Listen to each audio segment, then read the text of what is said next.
Dober dan, lepo pozdravljeni. V Novi Sloveniji smo sklicali nujno sejo odbora za zdravstvo, ker obstaja nevarnost, da bo več tisoč pacientov ostalo brez zobozdravstvenih storitev zaradi neustreznega financiranja zobozdravstvenih storitev v okviru javne mreže. Vlada vodi v tiho privatizacijo zdravstva in bo očitno dopustila tudi dokončno privatizacijo zobozdravstva. In zakaj tako menimo? Evropski predpisi so državam članicam naložili umik amalgamskih zalivk in njihovo nadomestili z belimi plombami. To bi torej pomenilo, da če je pacientu v javnem zdravstvu amalgamsko zalivko krilo zdravstveno zavarovanje, bi morala zdravstvena zavarovalnica skupaj z odločevalci poskrbeti, da bo enako veljalo tudi za bele zalivke. Namesto tega pa se dogaja kaj? ZZZS je enostransko določil ceno belih zalivk, a je to storil neutemeljeno in nestrokovno. Ta sprememba cen belih zalivk po mnenju več kot 300 zobozdravnikov pomeni resen poseg v pravice pacientov in slovenski zobozdravstveni sistem.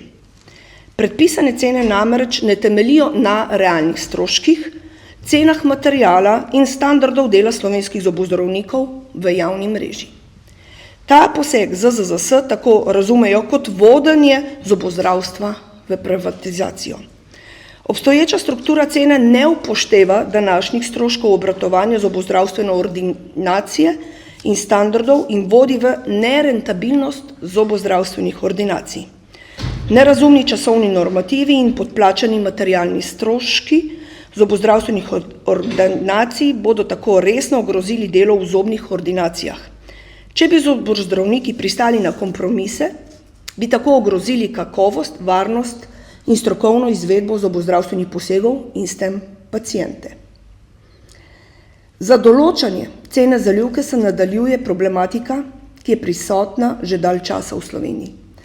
Izvajalci zobozdravstvene dejavnosti so soočeni s problematiko neustreznega financiranja zdravstvenih storitev, ki jih izvajajo v okviru javne mreže.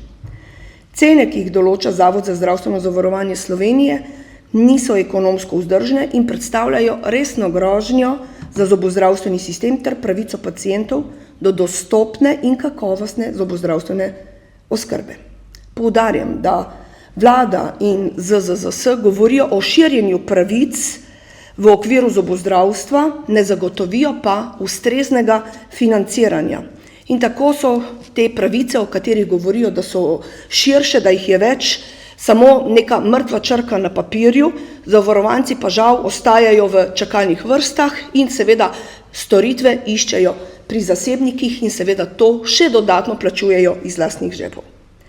Če bo ta sistem obveljal, namerava kar 1/3 zobozdravnikov delno ali v celoti vrniti koncesijo.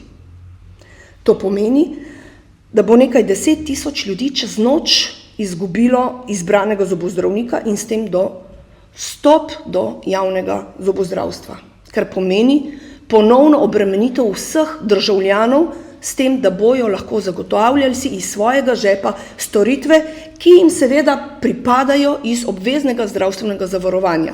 Vsi državljani plačujemo v sistem obveznega zdravstvenega zavarovanja in imamo vsi enake pravice tudi do zobozdravstvene oskrbe.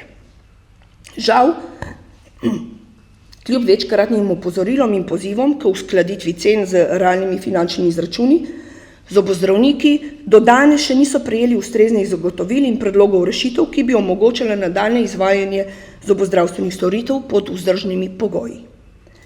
Dogajanje pri financiranju zalivk je torej samo simptom siceršnjega financiranja javnega zobozdravstva pri nas. Cene zobozdravstvenih storitev so določene nerealno in nihče ne naredi nič za to, da bi se to spremenilo in da bi se na ta način izboljšala dostopnost do javnega zobozdravstva pri nas. In to si vsi državljani želimo. Želimo imeti javno dostopno zobozdravstvo. Če pogledamo pa z druge strani, nedostopno zobozdravstvo pomeni slabo ustno zdravje prebivalcev in veliko tveganje na javno zdravje in ne nazadnje zdravstvene izdatke. Še enkrat želim poudariti, vsi vplačujemo v ta javni zdravstveni sistem in vsi imamo pravico do javnega zobozdravstva, do tega javnega varstva. Da bi bila situacija še bolj absurdna, ZZZS zaradi nedostopnosti domačega javnega zobozdravstva financira zobozdravstvene storitve naših državljanov v tujini. To se dogaja. Denar torej pošilja iz države, bodisi zasebnikom ali javnim zavodom v tujino, čez mejo na Hrvaško, namesto da bi s tem denarjem dostopnost do zobozdravnika izboljšala doma. Ker se dogajanje odvija v napačno smer, seveda v Novi Sloveniji zahtevamo, da nam pristojni podajo pojasnila in predvsem, da ukrepajo in da to pravico zagotovijo vsem državljankam in državljanom. Tako v Odboru za zdravstvo predlagamo sklepe, s katerimi od Ministrstva za zdravje in tudi od ZZZS-ja pričakujemo, da bojo storili vse potrebno za določitev realnih cen zobozdravstvenih storitev in s tem zagotovili tudi dostopnost zdravstvenega sistema za vse zavarovance. Še enkrat, to je naša pravica in mislim, da moramo biti na tem področju zelo previdni. To, kar se dogaja, da se počasi privatizira tudi primarno zdravstvo, se že nekaj časa dogaja tudi v javnem zobozdravstvu in to ni prav. Hvala lepa. Jaz sem nepovezano vprašanje s tem, STA. Predsednica Republike si želi za varuhinjo človekovih pravic predlagati Diano Možina Zupanc. Me pa samo zanima, ste o tej možnosti v poslanski skupini že govorili, boste kandidatko podprli morda? Kandidatka se je v našo poslansko pisarno napovedala v prihodnjih dneh, mi jo bomo sprejeli, glede odločitve pa seveda bo tudi kasneje znano in jo bomo pravočasno sporočili. Hvala lepa.